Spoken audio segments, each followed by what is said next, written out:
Helo Plant Can y Cymoedd, dyma llyfr heddiw, Ben a Betsan y Falwn Fawr.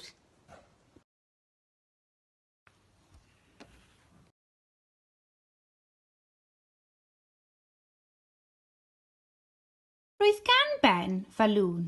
Fy malwn I yw hon, meddai. Roedd hi'n fawr, yn goch ac yn gryn, ac roedd Ben yn meddwl y byd ohoni. Dere I weld fy malwn I, Betsan, meddai Ben. Am falwn hyfryd, meddai Betsan.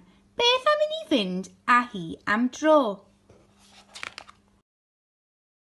Dechreuodd pobl wenu wrth weld y falwn. Roedd hi'n gwneud I bawb teimlo'n hapus. Ond yn sydyn, llithrodd y falwn o law Ben.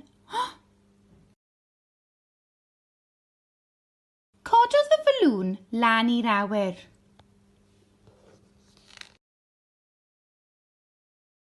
Redodd Ben a Betsan ar ei hôl.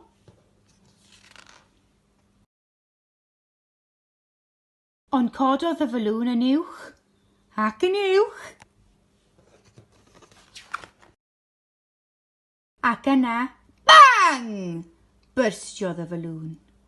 O diar. Roedd Ben yn drist iawn. Mae fy malwn I wedi byrstio llefodd. Dechreuodd grio, a chrio, a chrio. O, Ben druan. Yna, cafodd Betsan syniad da iawn.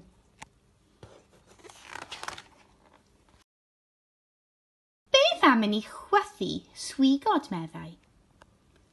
Cododd y swigod I gyd i'r awyr. A byrstiodd pob un ohonyn nhw. Dim ots chwaraeodd Ben a Betsan. Dyna beth maen nhw fod ei wneud. Hwrê! Dwi'n gobeithio bod chi wedi mwynhau llyfr heddiw Ben a Betsan y Falwn Fawr. Tybed beth bydd nesaf. Hwyl fawr!